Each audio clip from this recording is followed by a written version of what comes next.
but he's also a comic. He's one of our good friends. He's been with us since the beginning.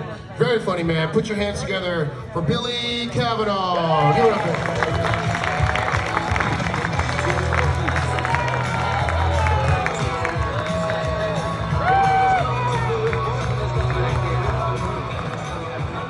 What the fuck is going on, Venice Beach? God, is this thing on? Cliche thing to say at a comedy show, right? Oh man, glad you guys moved up. Comedy is like sex. I'm decent at it and get a lot more laughs than I expected, so it's always fun. Oh man. So anybody know what today is? Today is what is it? Armenian Remembrance Day, and my friends know me all too well. As soon as I was like, hey man, it's Armenian Remembrance Day, they were like, dude, you can't joke around about that. And I was like, why not? And they were like, it's the worst thing to happen to the whole nationality. And I was like, really? Because I thought BMW marking up their prices was. And apparently that's not the best joke to make to your Armenian friends, but oh man. So how's everybody doing today? There we go. Come on, really? That's all you guys got? Like, make a little more noise for a man. Come on. The man with 2 first names. It's great. All right. Jerry, could you turn me up a little bit? No? Okay, cool. I'll just go fuck myself. That's fine. All right. So I was driving through the valley the other day. If anybody here's from the valley or knows it, I'm driving through Reseda and I see all these lights on the corner and I'm like, oh, cool. You know, I'm hungry. I'm thinking of taco stand. So I go up and I get in line and, you know, there's people in front of me. One of them leaves.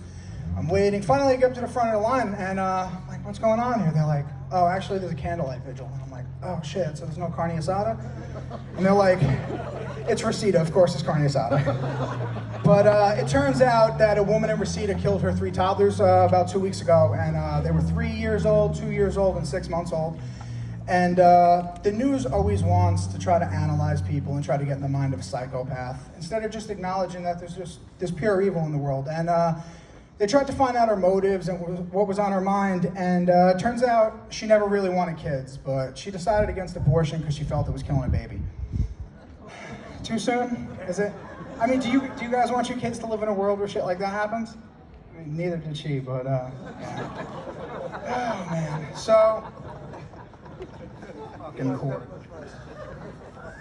Just fucking hang myself now. Cool. So went to my first dinner party recently, and it was nice to get out of the house after COVID and everything. And I got invited to my friend's house. You know, he just got married to another man, and it was uncomfortable. You know, I'm not gonna lie. And it's not the fact that everybody there is gay and I'm straight. It's the furniture, man. The furniture's the most uncomfortable thing ever. Gay dudes will buy the most uncomfortable shit in the world, and then they'll call it art, and nobody asks a single fucking question. And I figured it out. It's they're trying to test you. You know, they're trying to see if you're fuckable. If you sit down on a chair and you say anything other than this is the most uncomfortable fucking thing I've ever sat on, it's open season for your asshole. I'm so glad you guys laughed at that. I've done that joke at another show and it didn't go well, and I left and somebody slashed my tires and they followed me home, and I was getting hate mail for months. Let me tell you, gay dudes send the most creative hate mail I've ever fucking seen. It's better than any save the date I've ever gotten in my fucking life. Also, if you're here for that wedding, I apologize that you have to listen to this shit. But yeah, you know, and I was getting hate mail, and I was like, when are the death threats gonna come? And finally, one of them encountered me, and I was like, look, man, I'm sorry if the joke hurt your feelings. And he was like, the joke wasn't offensive. He was like, you just can't keep telling people our secrets, or it won't work. All right. Well, if you didn't like that, you're not gonna like this. So I think we need to change the perception on suicide, because it's such a horrible fucking thing. So many great people commit suicide all the time, and the worst thing is not enough shitty people kill themselves. I know, it sounds harsh, so I think we need to change September from Suicide Prevention Month to Suicide Promotion Month. Hear me out. It's going to be for the worst of the worst. It's going to be for people who like talk to text in the middle of a crowded fucking room. Like, step outside and make a phone call like a normal adult, and or stay here and text. And if you text with your fucking haptics on, and I gotta hear you clicking away like I'm sitting next to a fucking court reporter, to those people I say happy Suicide Promotion Month. I got you these razor blades. Figure it the fuck out. Alright.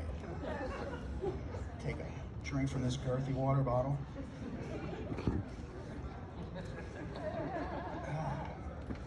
Did the word girth make somebody giggle? It's nice. See me after the show. We got any Latinos here? Fuck, they're everywhere. Holy shit. No, hey, how old, white, and racist do you think the marketing people at Ford are? I mean, to have the balls to name your car the Ford Fiesta? It's fucking ridiculous, I think. Yeah, you know, it's the craziest marketing tactic ever, and it works, and people feed into that shit. And I've lived in 6 different states, and I've never seen this piece of shit car anywhere other than Southern California, Texas, or any city that borders Mexico. And it works, and people are just ridiculous. I really think that they have it down to a science, and I think that it's about time that Chevy releases the 2020 Quinceañera. All right, so last month was the 4-year anniversary of my dad passing away, and I hate the topic, and people always try to talk to me about it, so when they bring it up, I try to shoot down the conversation as quick as possible. I have people come up to me, they go, Billy, what was your father like? I go, well, let's put it this way. I've never seen somebody go from a piece of shit to a pile of ashes so goddamn quick. Yeah, see, that usually ends the conversation really quick. I wouldn't want to continue that if somebody said it to me. But yeah, my dad wasn't that bad. You know, he was old school. And if you don't know what that means, he liked to do drugs and he was a little racist. But yeah, I think that's the best combination if you think about it, because it's kind of like that saying, you can't truly love someone else until you love yourself. That's why drug addicts make the best white supremacists, because you can't truly hate somebody else till you hate yourself either. Oh man, well, growing up with a drug addict father and being an overweight ginger and never getting laid is definitely not the best trifecta for a mentally stable human being, and I was a scary kid, man. Everybody thought I was gonna be the kid that brought a gun to class and killed everybody, and my dad was a lot nicer to me, and my mom decided to stop homeschooling me at that point, and shit got really fucking weird.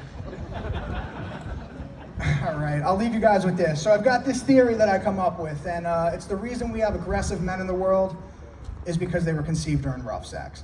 I know I shouldn't say that at a CrossFit gym, but there's a lot of members here. But I've been beaten up in the past, and I think that it helps me. Keep in mind that if you've ever been beaten up by a violent maniac, just know that his mother was a filthy fucking cum dumpster. And if you didn't laugh at that and you feel the need to beat me up, bring your mother with you. I'll be outside after the show. That's all my time. I'm Billy Cavanagh. Let's give it up for me.